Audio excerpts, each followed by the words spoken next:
মেঘা, আমি অফিস যাচ্ছি, দরজাটা বন্ধ করে দাও। আর তোমার ম্যাডামের খেয়াল রেখো। হ্যাঁ স্যার, আমি ম্যাডামের খেয়াল রাখবো, আর আপনি সাবধানে যাবেন।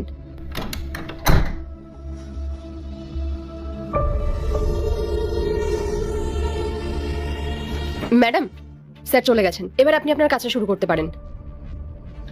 উফ, যাক, আপদ বিদায় হয়েছে। শোন, নিচে আমার বয়ফ্রেন্ড মনোজ দাঁড়িয়ে আছে, ঠিক আছে? তুই ওকে একটা কল করে বলে দে যে রাহুল চলে গেলে ও যাতে উপরে চলে আসে।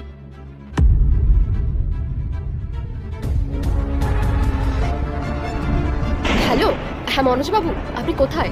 ম্যাডাম আপনাকে ঘরে আসতে বললেন। হ্যাঁ, আমি দরজার বাইরে দাঁড়িয়ে আছি, তাড়াতাড়ি খোল দরজাটা।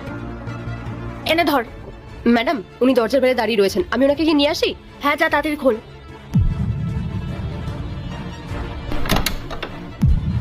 কিরে মেঘা, তোর ম্যাডাম কোথায়? আসুন, ম্যাডাম ভেতরেই